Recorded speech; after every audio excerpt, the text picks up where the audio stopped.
देखो हुआ, आज हम लोग ज्योग्राफी में चैप्टर नंबर 4 का इम्पोर्टेंट क्वेश्चन आंसर देखेंगे।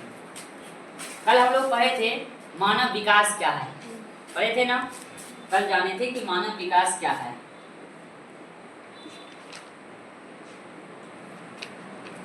चैप्टर का नाम ही है मानव विकास।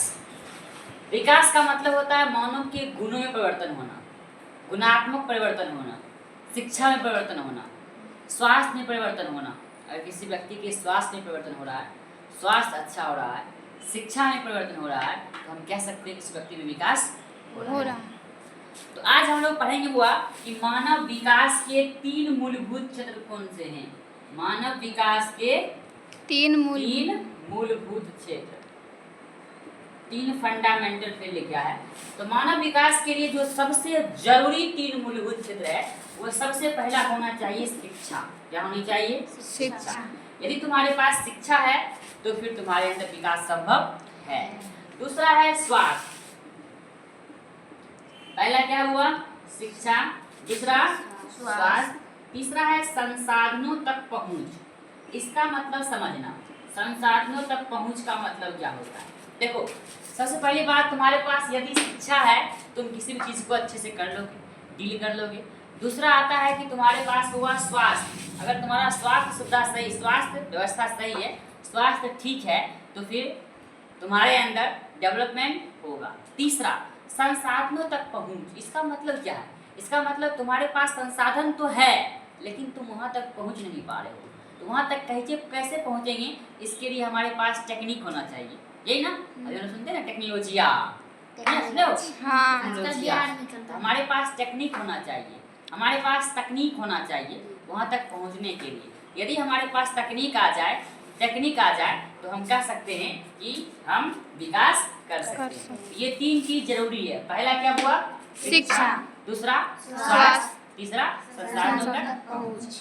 अब देखो, ये था। दूसरा क्वेश्चन है मानव विकास के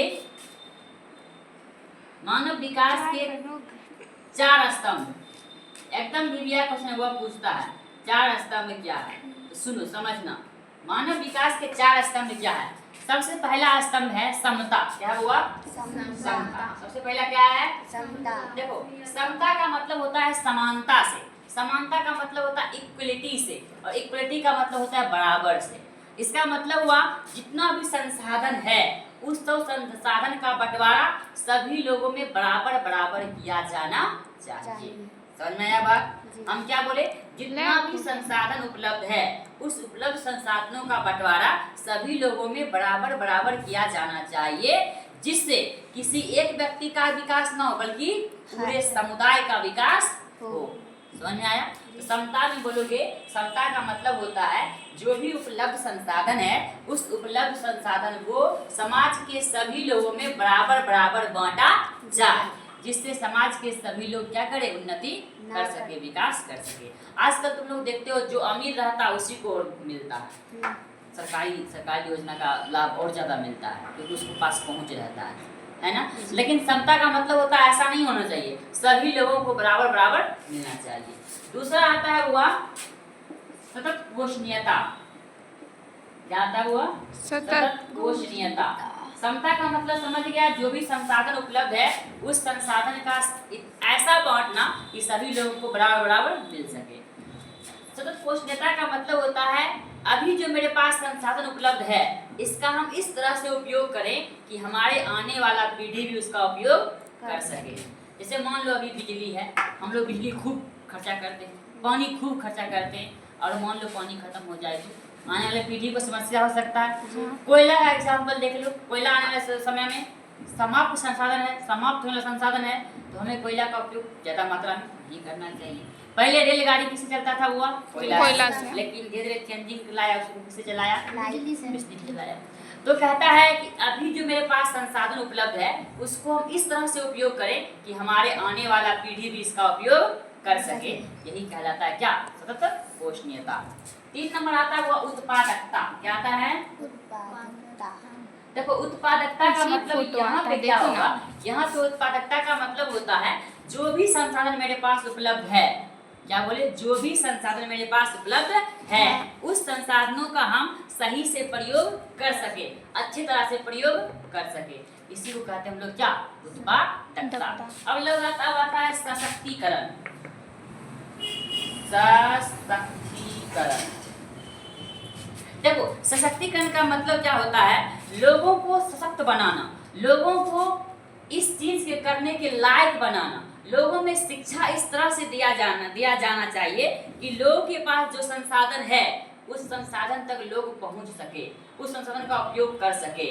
जैसे मान लो कि तुमको पता है कि अभी हमारे पास कोयला सही मात्रा में है, झारखंड में कोयला है। अगर हमारे पास टेक्निक रहेगा तो हम कोयला से बहुत सारी चीज कर सकते हैं। पहले जैसे मान लो पानी से बिजली का निर्माण हुआ, कब, जब मेरे पास टेक्निक आया। इसी में आएगा कि हमने पानी से बिजली कैसे बनाया, मैंने सशक्त हो गया, मेरे अंदर सशक्तिकरण आया, इस वजह से पानी से बिजली बनना संभव हो गया। चलो अगला प्रश्न हम लोग कहे थे वो वृद्धि और विकास में अंतर, यही ना, एकदम दिव्या क्वेश्चन है। वृद्धि और विकास में होम साइंस और ज्योग्राफी दोनों के लिए वृद्धि और विकास में अंतर। देखो वृद्धि का मतलब क्या होता है, किसी संख्या में परिवर्तन होना, क्या कहलाता है, वृद्धि। कोई संख्या, मान लो कि अभी संख्या किसी के पास 10 रुपया है, अगला साल हो गया 20 रुपया, क्या कहलाया, वृद्धि। लेकिन तुम्हारे अंदर गुणों में परिवर्तन होना क्या कहलाता है, विकास। तो बोलोगे संख्या में परिवर्तन होना क्या कहलाता है, वृद्धि कहलाता है, और गुणों में परिवर्तन होना विकास कहलाता है। मतलब वृद्धि मात्रात्मक होती है और विकास गुणात्मक होती है। विकास क्या होती है, गुणात्मक। और एक बात और सुन लो, वृद्धि जो है वो प्लस भी हो सकता है और माइनस, मतलब धनात्मक भी हो सकता है और ऋणात्मक भी हो सकता है, जबकि विकास हमेशा क्या होता है, धनात्मक। हमेशा क्या होता है, धनात्मक। समझ में आया क्या? चलो अगला क्वेश्चन ठीक है।